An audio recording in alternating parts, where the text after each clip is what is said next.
정우성이 정윤희에게 강미란과 데이트하고 있다고 고백했다. 정윤희의 충격적인 반응. 정우성의 발걸음은 무겁게 집 안으로 들어섰다.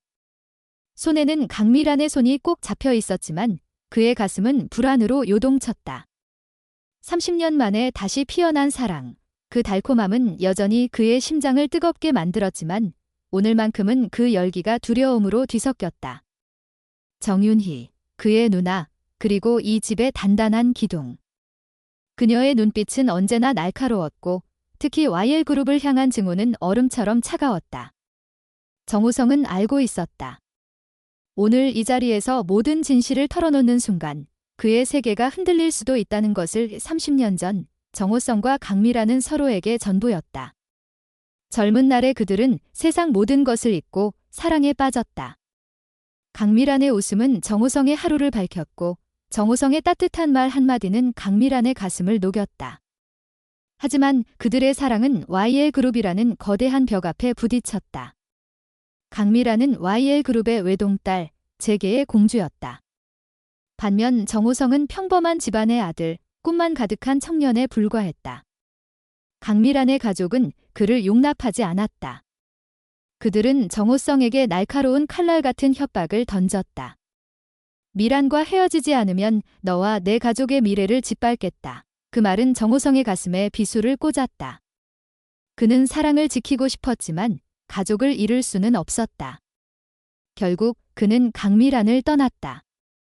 그녀의 눈물과 절망 어린 외침을 뒤로 한 채 그는 모든 것을 버리고 멀리 떠났다. 시간은 30년이라는 세월을 흘려보냈다. 정우성은 더 이상 그 가난한 청년이 아니었다. 그는 DH홀딩스라는 글로벌 기업의 수장, 세계가 주목하는 사업가로 거듭났다. 운명은 그를 다시 강미란과 마주치게 했다. YL그룹의 주요 투자자로서 그녀의 회사에 발을 들인 순간 두 사람의 눈빛은 과거로 되돌아갔다. 강미란은 여전히 아름다웠고 정우성은 여전히 그녀만을 바라보았다. 30년의 세월은 그들의 사랑을 지우지 못했다. 오히려 더 깊고 단단하게 만들었다. 두 사람은 다시 서로에게 다가갔다. 더 이상 누구도 그들을 막을 수 없었다. 하지만 정우성의 마음 한구석에는 늘 그림자가 드리워져 있었다. 바로 그의 누나, 정윤희였다. 정윤희는 YL그룹을 증오했다. 그 이유는 단순한 오해가 아니었다. 그녀의 딸, 김도희는 YL그룹에서 일하다 의문의 사고로 세상을 떠났다. 정윤희는 그것이 단순한 사고가 아니라 YL그룹의 음모라고 믿었다. 그녀의 가슴엔 딸을 잃은 슬픔과 복수심이 얽혀 있었다. 게다가 과거 YL그룹은 그녀의 동생 정우성을 협박해 삶을 송두리째 흔들어 놓았다. 정윤희에게 YL그룹은 용서할 수 없는 적이었다. 강미란 역시 그 일부였다. 정우성은 누나의 마음을 알기에 강미란과의 재회를 말하지 못했다. 하지만 더 이상 숨길 수 없었다. 그는 진실을 마주할 때가 왔음을 깨달았다. 집 안으로 들어선 순간 정윤희의 날카로운 시선이 두 사람을 꿰뚫었다. 거실은 마치 폭풍전야처럼 고요했다. 정우성은 숨을 깊이 들이쉬고 입을 열었다. 그는 강미란과의 과거, 그리고 지금 다시 시작된 사랑을 모두 털어놓았다. 강미란은 그의 옆에서 고개를 숙인 채 침묵했다. 그녀의 손은 정우성의 손을 꼭 쥐고 있었지만 떨림을 감출 수 없었다. 정윤희의 얼굴은 점점 굳어갔다. 그녀의 눈빛은 분노로 이글거렸다. 예상대로 그녀는 폭발했다. 어떻게 감히 YL그룹의 그 여자를 이 집에 들여? 도희를 죽인 그 무리와 다시 얽히겠다고. 그녀의 목소리는 날카롭게 집안을 울렸다. 정우성은 가슴이 찢어지는 듯 했지만 물러서지 않았다. 그는 강미란과 함께 무릎을 꿇었다. 두 사람은 간절한 눈빛으로 정윤희를 바라보았다. 이 누나, 제발. 미라는 도희의 일과 아무 관련이 없어요. 저를 믿어주세요. 30년 동안 단 한순간도 그녀를 잊은 적이 없었어요. 정우성의 목소리는 떨렸지만 단호했다. 강미란도 눈물을 글썽이며 말했다. 윤희 언니, 저도 아파요. 그때 오성을 떠나보낸 것도, 도희를 잃은 것도 저도 그 고통을 알아요. 하지만 정윤희의 분노는 쉽게 가라앉지 않았다. 그녀는 두 사람을 노려보며 방으로 들어가 문을 쾅 닫았다. 시간이 흘렀다. 정윤희는 홀로 방 안에 앉아 과거를 떠올렸다.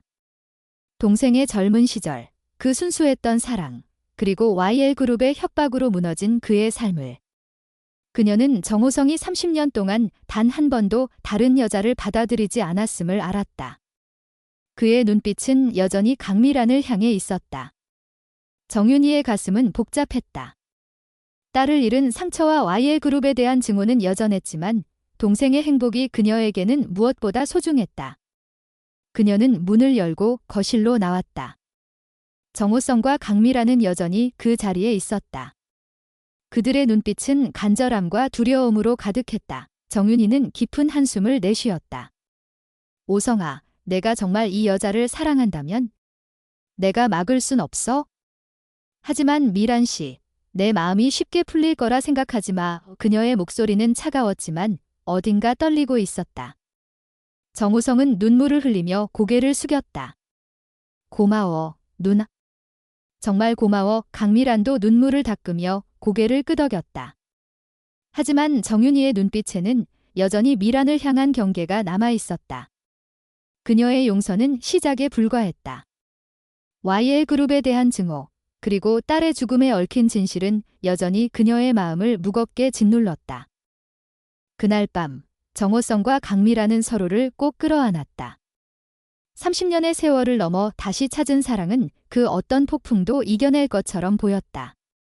하지만 그들의 앞에는 또 다른 시련이 기다리고 있었다.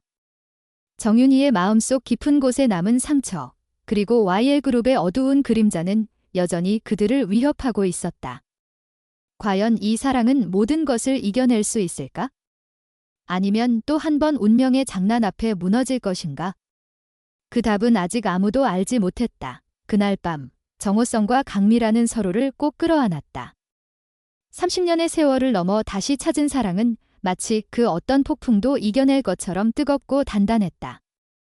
정호성의 손은 강미란의 어깨를 감싸며 그녀의 떨림을 달랬고, 강미란은 그의 가슴에 얼굴을 묻으며 조용히 속삭였다. 이제 아무도 우리를 갈라놓지 못할 거야. 하지만 그들의 눈빛에는 희망만큼이나 두려움이 깃들어 있었다. 정윤희의 용서는 시작에 불과했다.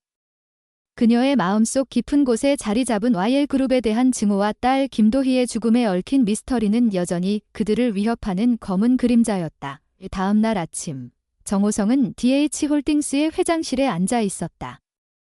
그의 책상 위에는 YL그룹의 최신 재무 보고서가 펼쳐져 있었다. 그는 YL그룹의 주요 투자자였지만 그 이상의 무언가가 그를 이곳에 묶고 있었다. 강미란. 그녀는 단순한 사업 파트너가 아니었다. 그녀는 그의 과거이자 현재, 그리고 미래였다. 하지만 정호성은 불안했다. 정윤희의 차가운 눈빛, 그리고 그녀가 언급한 김도희의 죽음. 그 사건은 단순한 사고가 아니었다. 정윤희는 YL그룹이 도희를 제거했다고 믿었고, 그 믿음은 그녀를 복수심으로 가득 채웠다. 정호성은 그 진실을 파헤쳐야 할지 아니면 덮어둬야 할지 갈등했다. 진실이 드러난다면 강미란과의 사랑마저 위태로워질지도 몰랐다. 한편 강미란은 YL그룹의 회장실에서 홀로 창밖을 바라보고 있었다. 그녀의 손에는 오래된 편지 한 통이 쥐어져 있었다. 30년 전 정호성이 떠나기 전 그녀에게 남긴 마지막 편지였다. 미란아, 너를 사랑하지만 너를 지킬 수 없어. 미안해. 이 그 짧은 문장은 그녀의 가슴을 수십 년간 찢어놓았다. 그녀는 그를 원망했지만 동시에 이해했다. YL그룹의 힘이 그들의 사랑을 짓밟았다는 것을. 하지만 이제는 달랐다. 그녀는 YL그룹의 수장이었고 더 이상 누구의 간섭도 받지 않을 작정이었다. 그러나 그녀의 마음 한구석에는 불안이 자리 잡고 있었다. 정윤희의 분노, 그리고 김도희의 죽음에 얽힌 의혹. 그녀는 그 사건에 대해 아무것도 몰랐지만 YL그룹 내부에서 무언가 잘못된 일이 벌어졌을 가능성을 부정할 수 없었다. 그 시각, 정윤희는 집안의 작은 서재에 앉아 있었다. 그녀의 손에는 김도희의 일기가 놓여 있었다. 도희가 죽기 전 마지막으로 남긴 글들. YL그룹의 누군가가 나를 감시하고 있어? 내가 뭔가를 알아낸 걸 후회할 거야. 그 문장은 정윤희의 가슴을 다시금 찔렀다. 그녀는 딸의 죽음이 단순한 사고가 아니라는 확신이 있었다. 그리고 그 중심에 YL그룹, 그리고 어쩌면 강미란도 연루되어 있을지도 모른다는 의심이 그녀를 잠식했다. 정윤희는 동생의 행복을 빌어주고 싶었지만 YL그룹에 대한 증오는 그녀의 이성을 뒤흔들었다. 그녀는 자리에서 일어나 전화기를 들었다. 최 변호사님, YL그룹의 김도희 사건 파일을 다시 꺼내주세요. 이번엔 끝까지 파헤칠 겁니다. 며칠 뒤 정호성과 강미라는 서울 도심의 고급 레스토랑에서 마주 앉아 있었다. 은은한 조명 아래 두 사람은 서로를 바라보며 미소를 지었다. 하지만 그 미소 뒤에는 숨길 수 없는 긴장이 있었다. 정호성은 조심스럽게 말을 꺼냈다. 미란아, 누나가 도희 일 때문에 아직도 널 의심하고 있어. 내가 어떻게든 설득해볼게. 강미라는 고개를 저었다. 오성아, 나도 알아. 윤희 언니가 날 미워하는 거, 하지만 난 도희의 죽음에 대해 아무것도 몰라. 정말이야. 그녀의 목소리는 떨렸지만 눈빛은 단호했다. 정호성은 그녀의 손을 잡으며 말했다. 너를 믿어. 하지만 YL그룹에서 무슨 일이 있었는지 우리가 알아야 할 때가 온 것 같아. 그 순간 레스토랑 문이 열리며 낯선 남자가 들어왔다. 그는 정호성의 오랜 친구이자 DH홀딩스의 비서실장인 박도현이었다. 그의 표정은 심상치 않았다. 그는 정호성에게 다가가 귓속말로 속삭였다. 회장님, YL그룹의 내부 자료를 입수했는데 김도희 사건과 관련된 문서가 나왔습니다. 정호성의 얼굴이 굳어졌다. 강미라는 그의 표정을 읽고 불안한 목소리로 물었다. 무슨 일이야? 오성아, 말해줘. 정호성은 망설이다 입을 열었다. 미란아, 도희의 죽음. YL그룹의 누군가가 연루된 것 같아. 그 말은 강미란의 가슴에 비수처럼 꽂혔다. 그녀는 믿을 수 없다는 듯 고개를 저었다. 그럴 리 없어. 내가 회장인데 그런 일이 있었다면 내가 모를 리 없어. 하지만 그녀의 목소리는 점점 작아졌다. 그녀 스스로도 YL그룹의 어두운 이면을 완전히 알지 못한다는 사실을 깨달았다. 정호성은 그녀를 다독이며 말했다. 우리가 함께 진실을 찾아야 해. 그래야 누나도 우리도 자유로워질 수 있어. 그날 밤 정윤희는 최 변호사로부터 김도희 사건 파일을 건네받았다. 파일 속에는 도희가 YL그룹의 비밀 프로젝트에 접근했다는 기록이 있었다. 그 프로젝트는 YL그룹의 핵심 자금 흐름과 관련된 것으로 외부에 절대 공개되어서는 안 되는 내용이었다. 도희는 그 비밀을 파헤치다 위험에 처했고 결국 그녀의 죽음은 사고로 위장되었다. 정윤희의 손은 파일을 쥔 채 떨렸다.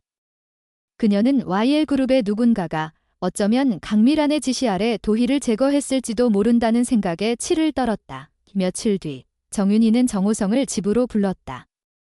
강미란은 동행하지 않았다. 거실은 다시금 폭풍전야처럼 고요했다. 정윤희는 파일을 책상에 내려놓으며 차갑게 말했다.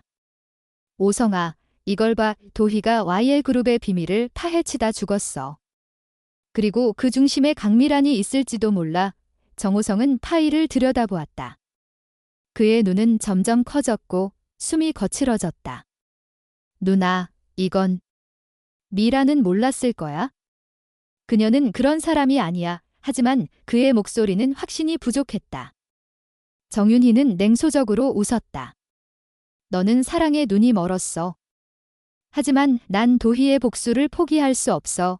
그 시각, 강미라는 YL그룹의 비밀 금고를 열었다. 그녀는 자신의 회사에 숨겨진 진실을 찾아야 했다. 금고 안에는 오래된 문서들이 쌓여 있었다. 그중 하나를 꺼내 읽던 그녀의 손이 멈췄다. 문서에는 김도희의 이름과 함께 그녀의 죽음을 둘러싼 의문의 보고서가 적혀 있었다. 김도희, 프로젝트 X의 비밀 유출 시도. 제거 필요와 강미라는 숨을 쉴 수 없을 만큼 충격을 받았다. 그녀는 이 모든 일이 자신의 모르게 진행되었다는 사실에 몸을 떨었다. 하지만 그녀의 머릿속에는 또 다른 의문이 떠올랐다. 이 문서를 작성한 사람은 누구인가? 그리고 왜 그녀는 아무것도 몰랐던 걸까? 정호성은 강미란에게 전화를 걸었다. 그의 목소리는 떨리고 있었다. 미란아, 우리가 만난 레스토랑에서 박도현이 준 자료. 너도 봐야겠어. 강미란은 그의 목소리에서 느껴지는 불안에 가슴이 철렁했다. 그녀는 문서를 들고 정호성이 있는 곳으로 달려갔다. 두 사람은 한강변의 외딴 벤치에 앉아 자료를 함께 읽었다. 문서에는 YL그룹의 비밀 프로젝트와 김도희의 죽음이 얽혀 있었다. 정호성은 강미란의 손을 잡으며 말했다. 미란아, 이 모든 게 사실이라면 우리가 어떻게 해야 할까?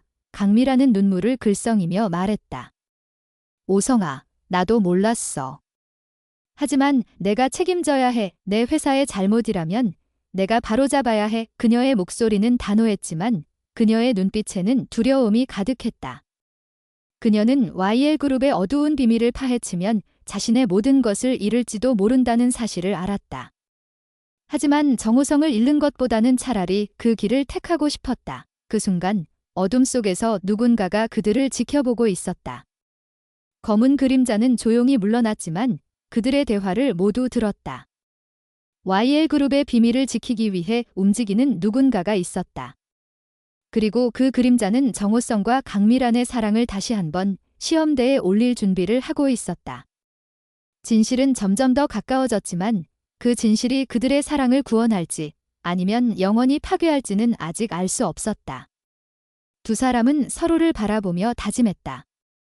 어떤 시련이 닥치더라도 이번엔 절대 서로를 놓지 않겠다고. 한강변의 차가운 바람이 정호성과 강미란의 얼굴을 스쳤다. 그들의 손은 여전히 서로를 놓지 않았지만 공기 중엔 알 수 없는 불안이 맴돌았다. 어둠 속에서 그들을 지켜보던 그림자는 이미 사라졌지만 그 존재가 남긴 흔적은 두 사람의 가슴을 무겁게 짓눌렀다. 정호성은 강미란의 눈을 바라보며 낮게 말했다. 미란아, 우리가 진실을 파헤치면 모든 걸 잃을 수도 있어. 강미란은 떨리는 목소리로 답했다. 오성아, 너만 곁에 있다면 난 아무것도 두렵지 않아. 하지만 그녀의 눈빛엔 YL그룹의 비밀이 가져올 파괴력에 대한 두려움이 스며 있었다. 방 안의 긴장은 폭발 직전이었다. 정호성과 강미란은 서로를 바라보며 단단히 결심했다. 그들은 진실을 위해 싸울 것이다. 하지만 최태준의 뒤에는 더 큰 어둠이 도사리고 있었다. YL그룹의 비밀을 지키기 위해 움직이는 세력은 이미 그들을 노리고 있었다. 과연 그들은 이 거대한 음모를 뚫고 사랑을 지킬 수 있을까? 아니면 진실의 무게에 짓눌려 모든 것을 잃을 것인가? 그 답은 아직 안개 속에 숨겨져 있었다.